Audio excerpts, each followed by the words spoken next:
Greetings, everyone, and welcome. I would love to have a small conversation about things that can be done to the overworld within Warcraft that would improve it.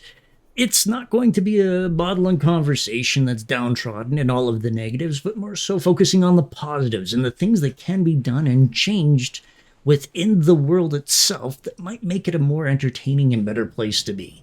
Now, I've been playing since the yonder times of 2004 when we're all fresh-tailed and bushy-scrotumed, ready to see the world at large and just having fun leveling. Of course, since then I have dipped in and out of the game multiple times over, and it's a place that I genuinely do love and have a deep appreciation for. But when I last needed to level a character to bring him into, some PvP, it was a rather drab, dull experience. And I found myself very disappointed, and to be honest, I have been feeling that for some time. And the thing that draws me through is I know what the end game is, but I couldn't imagine being a brand new player and feeling like you're trapped in a tutorial for the next 25 hours until you get to that maximum level and you've learned nothing of actually how to play the game. So I've come up with a fistful of suggestions that I think will aid greatly in improving the quality of just the world at large. So, where do we start our journey of self-improvement? Item level. In the current implementation of the game, the vast majority of the creatures could be easily felled by stiff breezes or wet flatulence, leading to the combat being over in but a few global cooldowns or little more than 3 to 4.5 seconds. Giving them a larger health pool in accordance with the item level of the player would go a long way in bringing combat closer to 15 to 25 seconds, where one could utilize both the defensive and offensive cooldowns. At the moment, you need little more engagement than randomly running your tongue over the tastiest of keys and still coming out victorious with most of your health. Even damage-modifying abilities slew or took the vast majority of mob health, with Colossus Smash deleting a creature, and that the damage bonus, which is pretty important to the warrior skill set later on in the game, going to absolute waste. Not only would this implementation help with folks learning their class, but keep the players engaged. Beyond which, tying it to the item level would also help those forsaken by RNGs, ensuring that the game scaling truly never gets out of control for some of those people. Such changes could even do a sneaky water sport trickle towards the end game, allowing geared players the tepid warmth and joy of participating in public events and questing once more, making it feel active and not like you're just simply spending time to complete such activities within the game world. Suggestion the next. Mob types. Now, I'm not suggesting that every group of ne'er-do-wells is given a slurry of new creatures to combat, but that those within the world are given a further gradient, such as these Plague Bone Pillagers, simply having types such as Lieutenants who would possess 125% health and doing more damage, but also dropping pairs of quest items or counting as extra for specified kill counts. Pairs of mobs could also be utilized in giving one another a buff, so that the moment, anytime you apply a crowd control to one or the other, it would instantly remove this buff and make them easier to kill for the player to get. Now, this would allow them to utilize a further depth within their spellbook and not just feel like they're wasting a button push by trying to polymorph something. Finally, and not leastly, a small cluster of creatures could also be a catalyst for the players being used to area of effect spells, consisting of 3 to 5 mobs, all doing considerably less damage and having less health, would also give one the chance to let loose the full gamut of their spellbook when they're out in the world. The next one, heavy attacks. Now, I'm not suggesting that an angry gaze from a waylaid frost giant consume your health in a single inescapable amount of damage, but simply the implementation of frontal cones that would take a fair bit of the player's health, but would come with long wind-ups of 2 to 3 seconds, as well as zones visible on the ground of where not to stand. You could even have it flex from frontal cones to maybe 90-degree arcs that swing once to the left and swing once to the right. Players could have all of the agency to sit, think about life, look at the art direction of the world around them, and then eventually move out of it. You could even go so far as to have donuts of no standee zones that go from 40 meters to 15 meters that ranged players would be forced to move in. Or even just a big circle of, hey, don't be here when that ogre throws his second favorite boulder in your general direction. It's something that I think would also give players that small step into what comes later on in the game that you are expected to avoid in mythics and raiding and PvP. And just be one of those incremental tools of what is to come and what is expected of you as the player. Now on to something a bit harder to explain, but I shall do my best. Quest types. In Warcraft's current implementation, there are two types of quests. Kill that or click this. Sometimes they'll come over all fancy trousered and you'll need to kill that so they drop something and you can click this. Or you had to click something first so that when you do kill this, you can achieve some sort of further function. When I was playing Season of Discovery, I realized that there was even another quest type that was removed from the game itself, where you needed to actually read the quest for directions to something. Typically, it was always something as simple as, go west until you see a signpost, then head north, and you'll find your Furblocks. But it added so much to the flow of the game, breaking up the monotony of what you were doing. Even in the game's current state, to simply remove the map markers and add a dialogue that points us in a direction would be refreshing and new. Now, I'm not saying to do this to all quests, but it would be beautiful to have it sprinkled in with the current ecosystem of quests that are already there.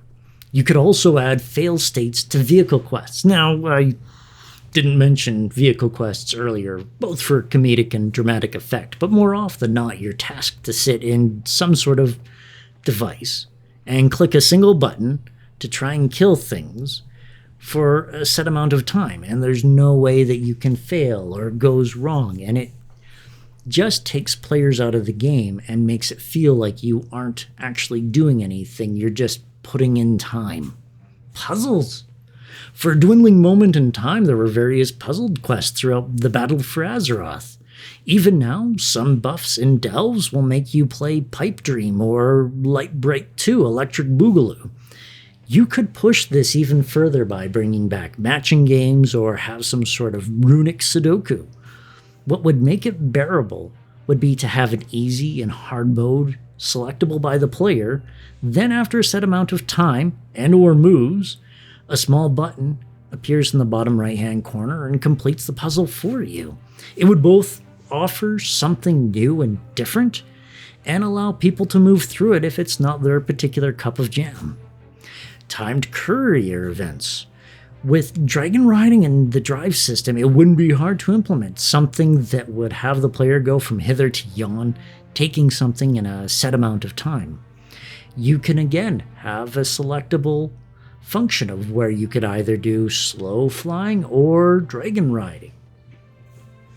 Escorts. Oh, not the fun kind. But protecting something while they typically do something. More often than not, they're sniffing flowers or just enjoying not being stabbed by centaurs.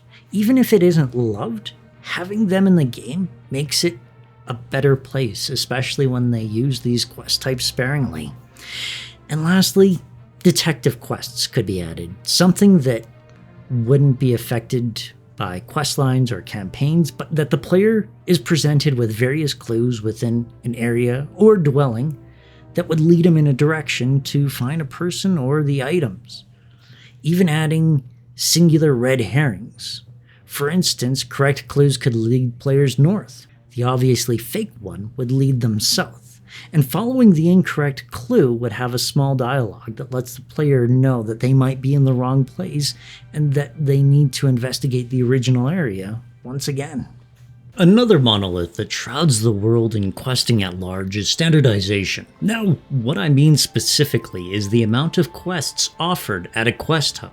or the size of a zone, or even the length and direction of quest chains are now all tightly controlled. More often than not, people find themselves ambling in on town, with there being 3 to 4 quest givers, and coming back with those completed might lead to another 1 or 2, with a total of 3 being the maximum ever offered. And all of those quests will always keep you deep within the zone that you're currently in. It was something that was hewn within a centimeter of its life during Cataclysm. I'm sure from playtesting or focus groups that reported that this was the maximum amount of fun that you could possibly have. However, with this sort of consolidation, every step is already known. The feel and the rhythm are always known before you even start anything. It never has any surprises or even gives you the breaks you need that might come when you're led on a wild goose chase of a particularly long chain. Most of those chains are now all left totally to campaigns, and even they feel curt compared to something akin of Lincoln's adventure quest from Ungoro. Not just the quests, but also the zone design, as everyone has an upper and lower limit of size, with secrets all being pushed to the exact same places. Simply going against these specific design choices could go a long way in making for a more unpredictable and a far more exciting adventure.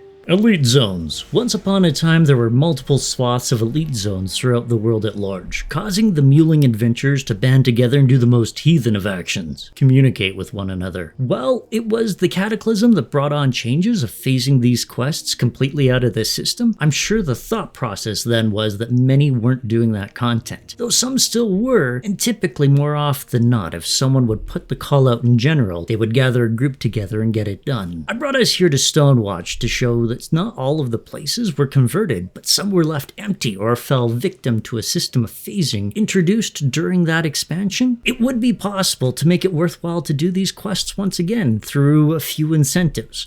One simply being putting people into group queues once they picked up the quest, along with granting a pseudo heirloom gear for the reward, something that would remain a rare quality item for the next 10 levels after turn-in. Furthermore, it can be added as a weekly quest for those at max levels, putting them into the similar looking for group pool and allowing the quest from the lower level character to be granted to the person doing the weekly. And then for completion, they could get a chest with a coffer key or even comparable gear that would be of their item level. Beyond that, the strange mistress of communication might rear its head, with people making new friends or even finding new guilds through this process. Bonus content. Well, I'm mused about the specifics that I believed wholeheartedly the game needs. There were a few things that fell more into the nice-to-have list of life, so here they are. Narrator. Over the years of being the most successful, massively multiplayer game out there, I always felt that voice acting would go a long way in the day-to-day questing of Warcraft. Well, I know at this point it's an impossibility. The idea of a central narrator would add greatly, that every quest, text, and book offered in the game could be voiced by a singular soul. There could be a Horde and an Alliance narrator, or even ones for each expansion, giving the content a voice to all of it, even reading out those stage directions that in the most recent Undermine release gave so much more feeling of what everybody went through.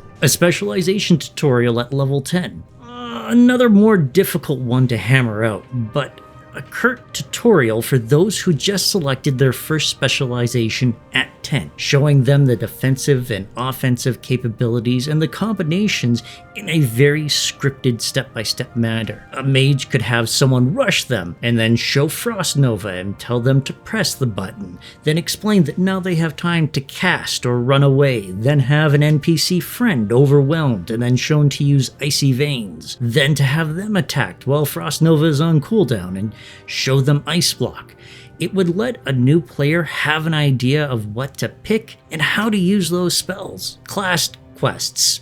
And not just class quests, but unfair ones that aren't equal for all classes. Mainly in the sense that not everything needs to be perfectly aligned between all of the classes, and mostly just to unlock specific powers through simple or elaborate quests giving players access to core abilities. Not only would people appreciate having something out of the norm for their powers, some would be overly proud of the things that they have avoided as they got up to maximum level and tell them that as a main tank, they're happy to not have Die by the Sword, which is an arms-only ability. It would add so much more flavor, and as long as the quests can be done solo and aren't abusive in their length, people would cherish having something that gives them greater insight and depth into their character and the world as a whole.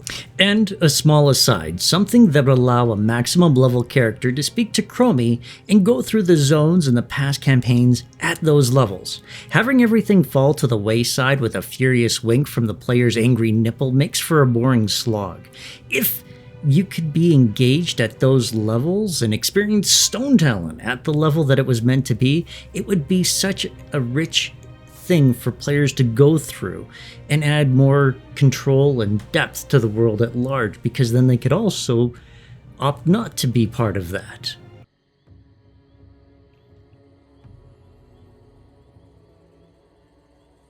Well, that's it. That's all. That's everything. Thank you so much for joining me for this rant. Let's be honest. This was my first scripted and edited video, and although the editing was quite curt and mostly non-existent, it was something brand new for me because, as we all know, mental health has a million reasons why you should never do anything, and oh, it's so easy to listen to it, isn't it? But drive on. And to that end, if you have any questions, comments, or concerns, please leave it down in the section below. I will soundly ignore them all, but won't you feel better for writing them? As I said, mental health reasons. Beyond that, I do have a Twitch channel, Manic Lynx on Twitch, which I do stream up more regularly in time to come. And if you've enjoyed yourself, please do like the video and subscribe. I do thank you for joining me for all of this. For me, it's time to hit the old dusty trail. Thank you so much.